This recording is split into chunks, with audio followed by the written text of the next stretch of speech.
तस्मै श्री गुरुवे नमः। जय जय श्री राधारमण, जय जय नवल किशोर, जय गोपी चित चोर प्रभु, जय जय माखन चोर। बोल वृंदावन बिहारी लाल की जय, राधा रानी सरकार की जय हो। बोल सद्गुरुदेव भगवान की जय हो, भागवत भगवान की जय हो, बाबा हरिदास जी महाराज की जय हो, रामपाल बाबा की जय हो, सुकानंद महाराज की जय हो, बोल मोहन सरकार की जय हो, सिद्ध बाबा की जय हो, बाबा के धाम की जय हो। जय जय श्री राधे।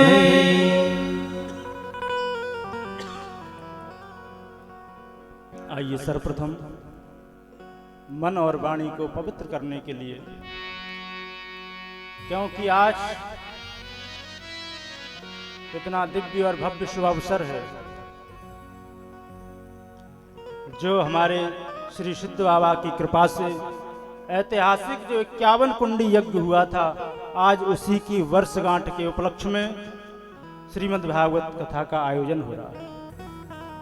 दिव्य यह भूमि बड़ी पवित्र और पावन इस वसुंधरा पर श्री सिद्ध धाम की प्रांगण में हम और आप समवेत रूप से एकत्रित हुए।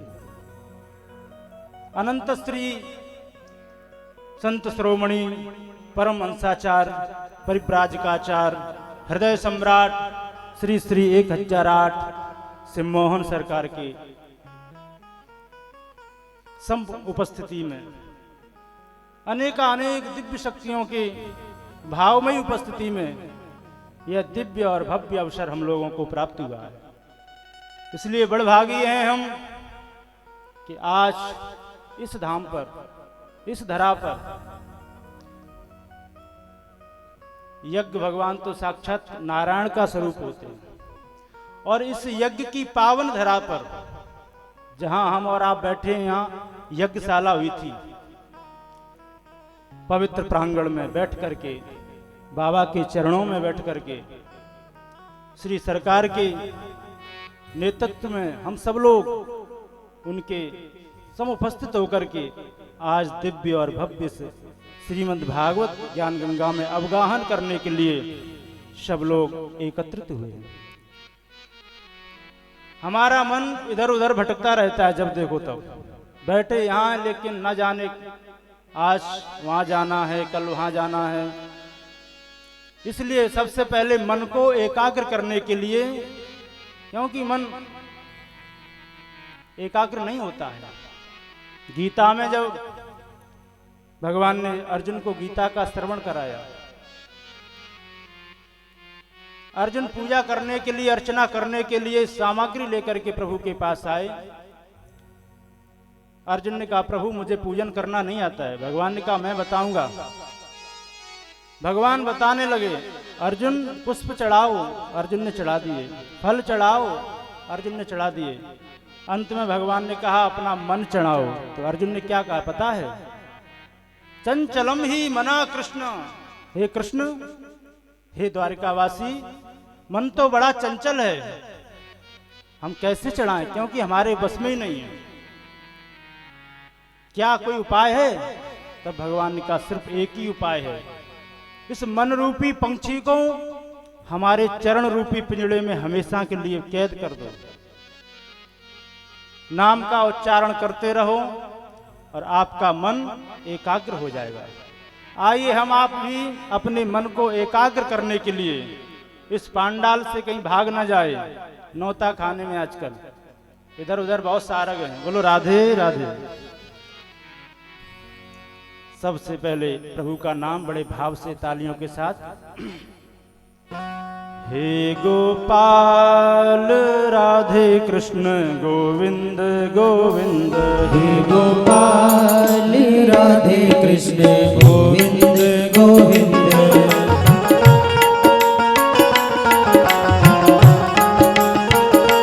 हे गोपाल राधे कृष्ण गोविंद गोविंद। हे गोपाल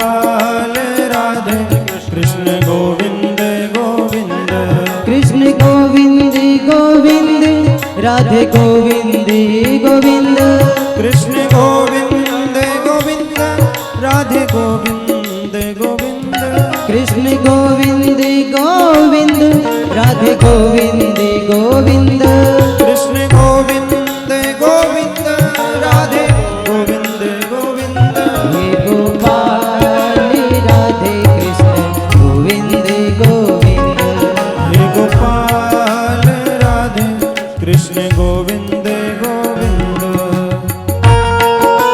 गाइए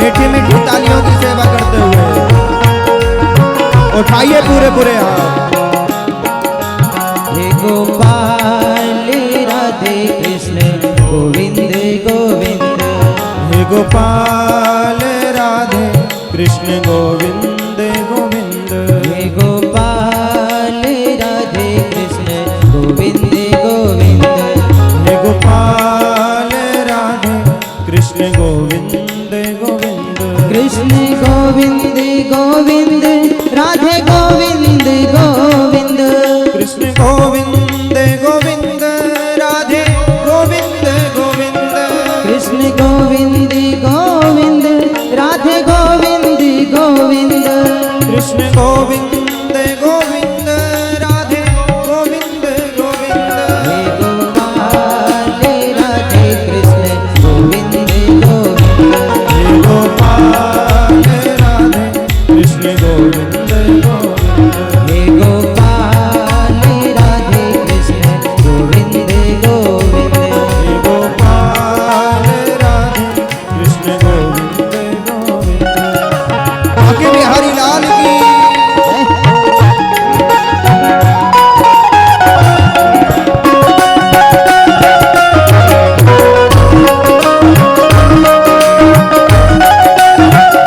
बाहर कहिए श्री राधे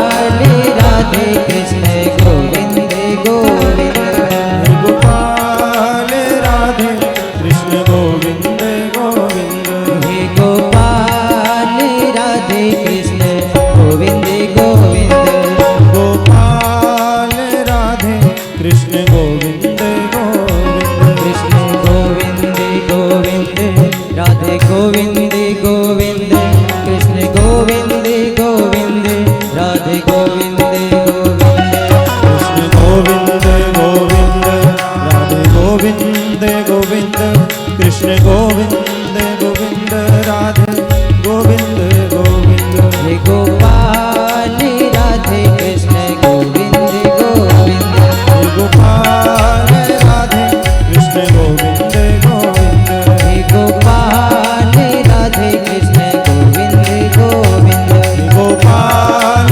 राधे कृष्ण गोविंद गोविंद कृष्ण गोविंद गोविंद राधे गोविंद गोविंद कृष्ण गोविंद गोविंद राधे गोविंद गोविंद कृष्ण गोविंद गोविंद राधे गोविंद गोविंद कृष्ण गोविंद गोविंद राधे गोविंद गोविंद कृष्ण गोविंद गोविंद राधे गोविंद गोविंद गाइए गोविंद गोविंद राधे गोविंद गोविंद हे गोपाल राधा कृष्ण गोविंद हे गोपाल राधे कृष्ण गोविंद गोविंद नंदलाल